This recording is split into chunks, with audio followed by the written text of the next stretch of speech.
सन 2000 में जब छत्तीसगढ़ का निर्माण हुआ था, तब छत्तीसगढ़ राज्य को एक बीमारू राज्य के रूप में जाना जाता था। उसके बाद छत्तीसगढ़ आज विकसित राज्यों की श्रेणी में है। उस राज्य को वहां से यहां तक पहुंचाने में अग्रणी भूमिका अगर किसी ने निभाई है तो वो थे रमन सिंह जी। हमारे साथ रमन सिंह जी हैं। बहुत बहुत स्वागत है सर आपका। सर, राजनीति में आना कोई ना कोई कारण होता है। आप अगर राजनीति में आए तो उसका क्या कारण था? किस ऐसी परिस्थितियां बनी कि आप राजनीति में आए? राजनीति में आने का कभी मैंने सोचा नहीं था कि इस क्षेत्र में मुझे काम करना पड़ेगा, काम करूंगा। न कॉलेज के समय और न फिर छत्तीसगढ़ में कवर्धा में जब मैंने प्रैक्टिस शुरू की। मगर उस दौर में और खास तौर से एक चुनौती युवकों के सामने थी, आपातकाल और आपातकाल का विरोध। और कहीं न कहीं जयप्रकाश नारायण के आह्वान पे, अटल बिहारी वाजपेयी जी की बात पे हम सब लोगों ने युवा मोर्चा से राजनीति शुरू की और एक चुनौती के रूप में ही आए थे। ये नहीं था कि कभी चुनाव लड़ना है। सिर्फ और सिर्फ उस दौर में जो आतंक था, भय था, उसके चुनौती के रूप में युवकों के एक समूह को लेकर काम शुरू किया। फिर धीरे धीरे लोगों से जुड़ा होता गया। फिर पार्षद बना, फिर कवर्धा से विधायक बना और उसके बाद दिल्ली जाने का अवसर मिला, लोकसभा में केंद्र में मंत्री बनने का अवसर मिला। तो राजनीति की शुरुआत उस दौर से ही हुआ जब इस देश में आपातकाल का दौर था और उस आतंक के खिलाफ युवकों को संगठित करने का। वो दौर भी था सर जब एक बार चुनाव आप हारे थे, मोतीलाल वोरा को। उसके बाद आपने हराया भी। तो मोतीलाल वोरा जी को उम्मीद थी इतने वरिष्ठ नेता, इतना बड़ा दबदबा, हरा पाएंगे? राजनीति में उतार चढ़ाव स्वाभाविक रूप से होता है। विधानसभा हारने के बाद 98 के 2 बार विधायक रहा मध्य प्रदेश में। फिर एक नई चुनौती आई राजनांदगांव लोकसभा लड़ने के लिए। कार्यकर्ताओं का उत्साह को देखकर लोगों ने इस बात को रखा कि एक बड़ी चुनौती है, एक वरिष्ठ नेता, एक ऐसा नेता जो जिसकी छवि भी बेदाग रही है, बहुत अच्छे काम as a governor, as a chief minister बहुत बढ़िया काम किया था, व्यवहार भी उनका बहुत अच्छा। तो मुझे लगा कि एक चुनौती के रूप में स्वीकार किया कि हार जीत का उस समय अंदाज नहीं था। उन्होंने कहा उनके खिलाफ लड़ना भी एक मजबूती से लड़ने के लिए कुशाभाऊ ठाकरे ने तैयार किया और वो चुनाव जीतना मेरे जीवन का एक टर्निंग पॉइंट था। प्रदेश अध्यक्ष भी आप रहे सर छत्तीसगढ़ में। जब 4 साल मुख्यमंत्री, जब केंद्र में मंत्री के रूप में 4.5 साल काम किया, तो उस समय फिर से एक चुनौती आई कि छत्तीसगढ़ कौन जाएगा। छत्तीसगढ़ में प्रदेश अध्यक्ष के रूप में एक चुनौती थी। कार्यकर्ताओं में एक प्रकार से मौसम पूरी सन्नाटा था, कार्यकर्ताओं में एक अजीब से उदासीनता थी और ये लगता नहीं था कि छत्तीसगढ़ में हम अपने आप को मजबूती से खड़ा कर पाएंगे।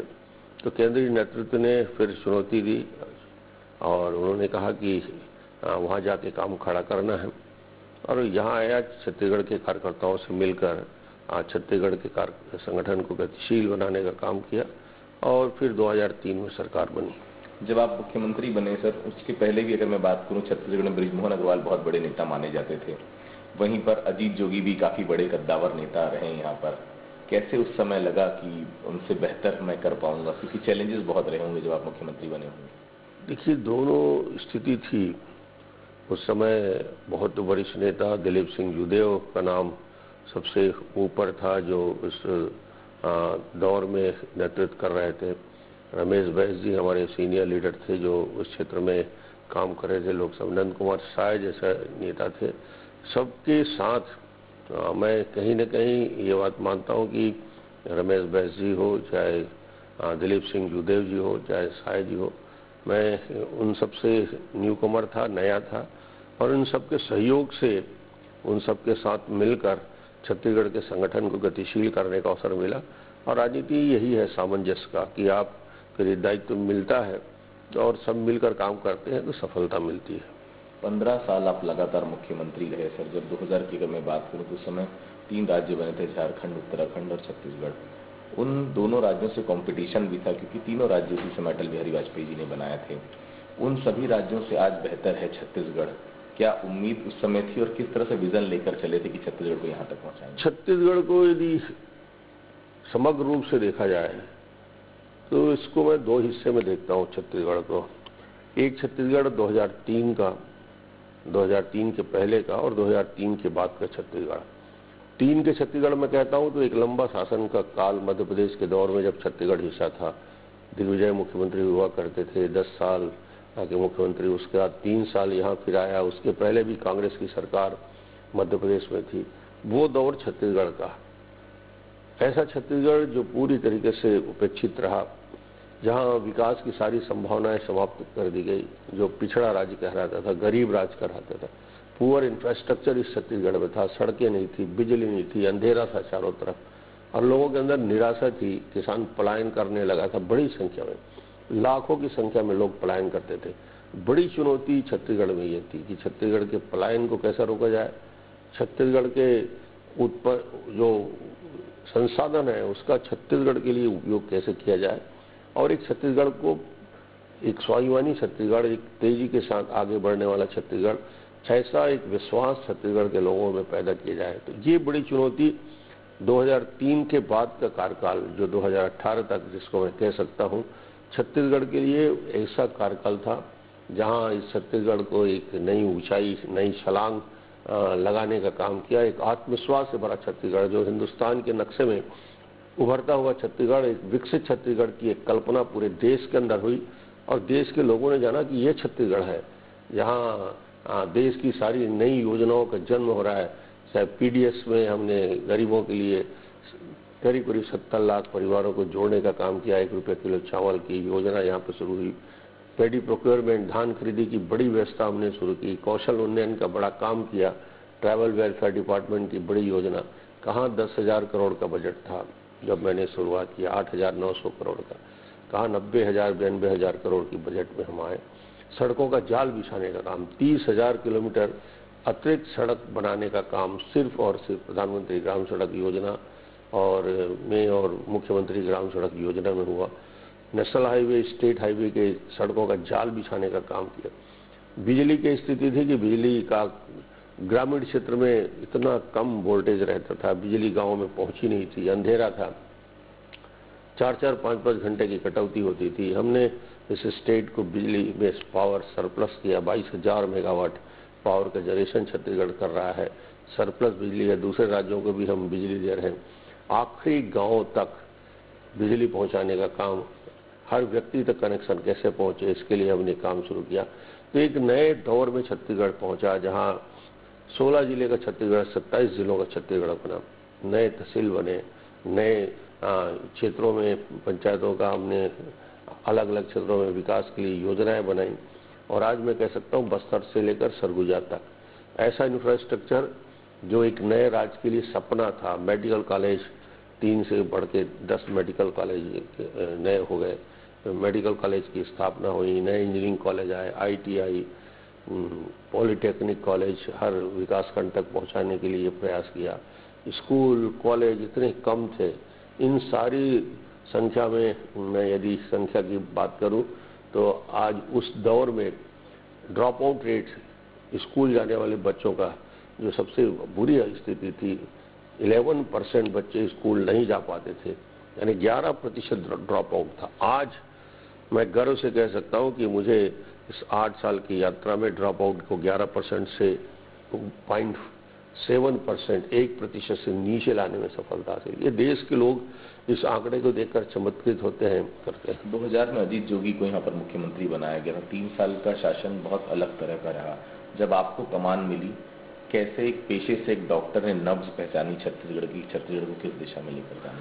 छत्तीसगढ़ की दिशा पहले दिन से ही हमने 2003 से ही तय की है, और वो दिशा छत्तीसगढ़ के जो पॉपुलेशन है, अनुसूचित जाति, जनजाति, पिछड़ा वर्ग, और 1,36,000 स्क्वायर किलोमीटर में फैला हुआ छत्तीसगढ़, भौगोलिक दृष्टि से बहुत बड़ा छत्तीसगढ़, 9th लार्जेस्ट स्टेट, 9वें बड़े राज्य के रूप में छत्तीसगढ़ की गिनती होती है।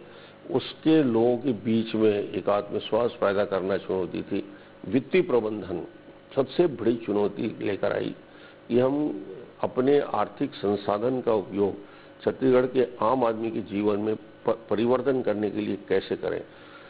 बच्चों के लिए फ्री एजुकेशन, समाज के अन्य लोगों के लिए हेल्थ के लिए जो सबसे ज़्यादा पीड़ा रहती थी उनके लिए हेल्थ की व्यवस्था, मुख्यमंत्री स्वास्थ्य सुरक्षा योजना लागू की, 50,000 तक गारंटी के साथ उनको इलाज की व्यवस्था की। अब मुख्यमंत्री स्वास्थ्य योजना को और आगे बढ़ाते हुए 5 लाख तक इलाज की व्यवस्था स्वास्थ्य के क्षेत्र में किया कि जिसमें करीब करीब छत्तीसगढ़ के गरीब लोगों का इसमें 5 लाख तक के कठिन से कठिन बीमारियों का इलाज हो सकता है।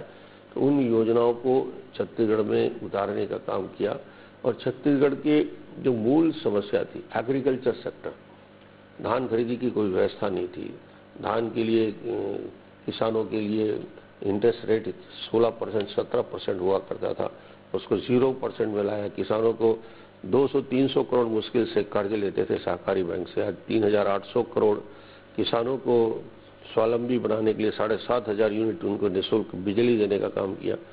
ये कल्पना होती थी कि बेंगलुरु और बॉम्बे में बीपीओ है, मगर आज दंतेवाड़ा और सुकमा में बीपीओ फंक्शनल हो गए। तो एक नए दौर का छत्तीसगढ़ आज देश के सामने है। 2003 में जब आप मुख्यमंत्री बने थे सर, उस दौरान बहुत ज्यादा काम नहीं हुआ था छत्तीसगढ़ में और नया नया राज्य बना था। उस दौरान क्या चुनौतियां आप देख रहे थे? चुनौतियां 2-3 प्रकार की महत्वपूर्ण थी। एक तो सबसे बड़ी समस्या थी कि भय, आतंक का वातावरण, नक्सलवाद से जूझ रहे थे। पूरा सरगुजा, बस्तर का बड़ा हिस्सा, आज मैं कह सकता हूं कि बड़ी चुनौती के सामने हम खड़े हुए। पूरा सरगुजा नक्सल समस्या से मुक्त हो गया, पूरा का पूरा एक डिवीजन संभाग में जो आतंक था। बस्तर में भी हम बहुत आगे बढ़े। बस्तर में आज मैं कह सकता हूं कि सड़कों का जाल बिछाने का काम, बिजली ले जाने का काम, स्कूल और विद्यालय को फिर से खोलने का काम हमने शुरू किया। और नक्सली अब सीमित दायरा में उनको हमने सीमित किया और डेवलपमेंट के सारे काम, बड़े ब्रिज बन रहे हैं, सड़क बन रहे हैं, इसको हमने गतिशीलता दिया। उसके लिए फंड उपलब्ध कराया। डीएमएफ डिस्ट्रिक्ट मिनरल फाउंडेशन की स्थापना माननीय प्रधानमंत्री जी ने की। आज उसमें बड़े बड़े काम हम करने में सफल हुए। कैम्पा फंड का उपयोग इन रिमोट एरिया में किया। बस्तर सरगुजा विकास प्राधिकरण की स्थापना की। ये सारे काम है जो एक छत्तीसगढ़ के विकास के लिए, निर्माण के लिए ऐसा इंफ्रास्ट्रक्चर उस सेक्टर में हमने बना दिया कि अब इसकी गतिशीलता को कम नहीं किया जा सकता, बल्कि इसको आगे बढ़ाने का काम ही करना पड़ेगा।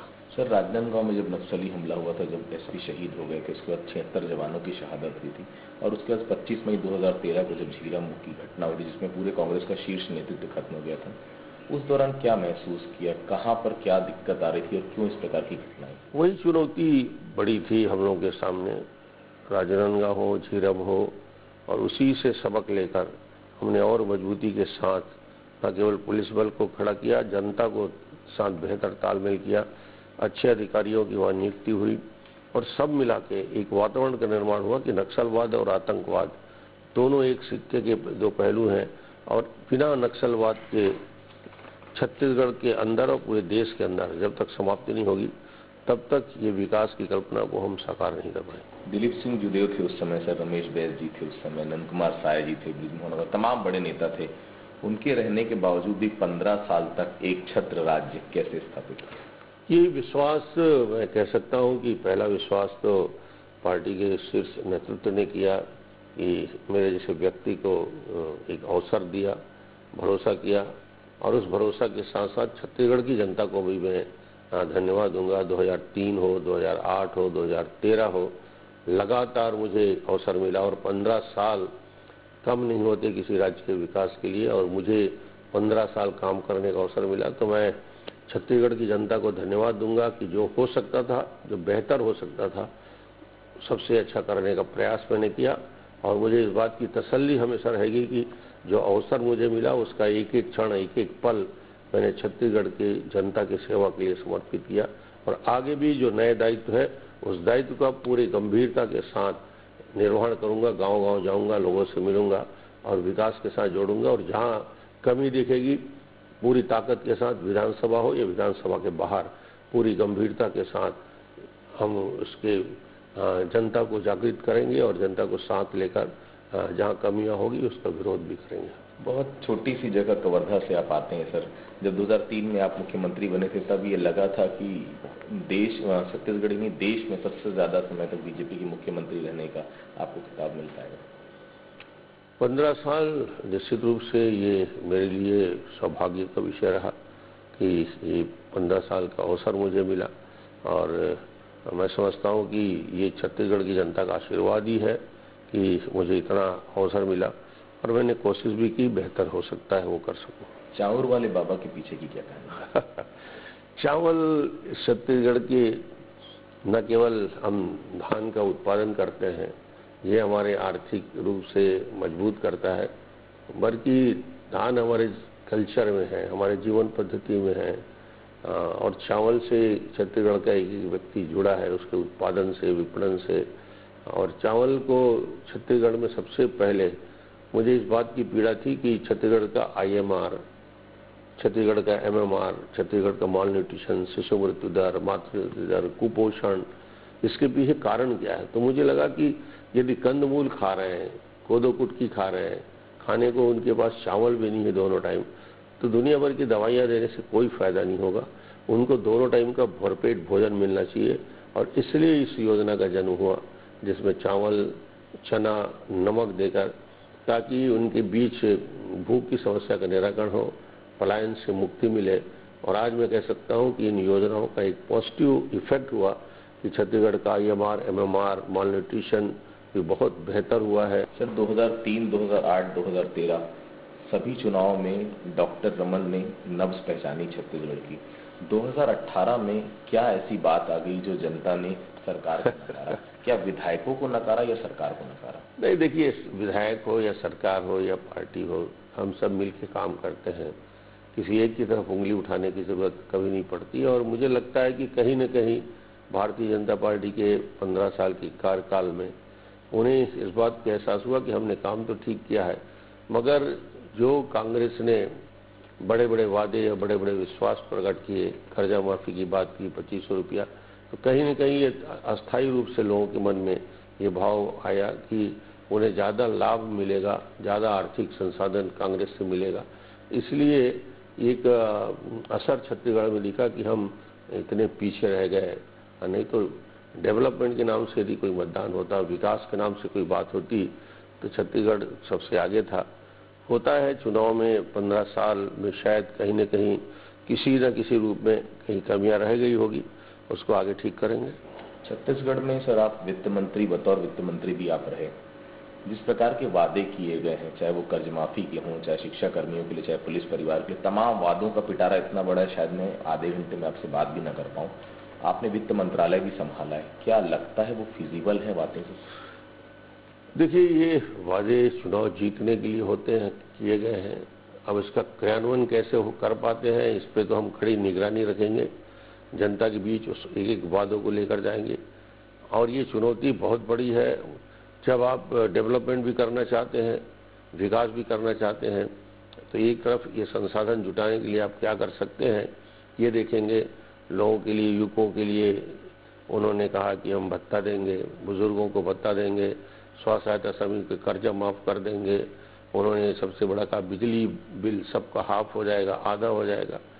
12,000 15,000 करोड़ का बिजली बिल हाफ कैसे करेंगे? विपक्ष की भूमिका में एक एक निगाह हमारी रहेगी और एक एक बात को लेकर जनता के बीच जाएंगे। कांग्रेस का ये आरोप रहा है शुरू से कि जोगी और रमन की दोस्ती के चलते बीजेपी यहाँ तक लगातार सत्ता हासिल की है। उस दोस्ती के बारे में आप क्या कहेंगे? राजनीति में कोई किसी का दुश्मन होता नहीं। जहाँ तक सवाल है जोगी जी, तो जोगी के खिलाफ तो हमने राजनीतिक यात्रा शुरू की, उनके मुख्यमंत्री काल में उनसे चुनौती के साथ लड़े और आगे भी लड़ते रहेंगे। इसलिए कांग्रेस के साथ या विपक्ष के साथ मिलकर, आज वो विपक्ष में आ गए हैं, तो हम दोनों मिलकर विपक्ष की भूमिका को और बेहतर करेंगे। मगर मैं नहीं समझता कि राजनीति में मेरा कोई दुश्मन है, मैं किसी को दुश्मन नहीं मानता। राजनीति में वैचारिक लड़ाई होती है, उस वैचारिक लड़ाई में हम कभी कॉम्प्रोमाइज नहीं करेंगे, किसी के साथ नहीं करेंगे। क्या ये माना जाए कि प्रदेश अध्यक्ष की भूमिका में डॉक्टर रमन सिंह अब रह सकते हैं? मैं अब नेता प्रतिपक्ष का चुनाव हो चुका है, नेता प्रतिपक्ष बन गए, धर्म जी को मेरी शुभकामना है। मैं अपनी भूमिका आज तक, जब से मैं राजनीतिक जीवन में आया हूँ, मैंने किसी पद की लालसा की, न मैं मांगा और न मैं पद के पीछे दौड़ता।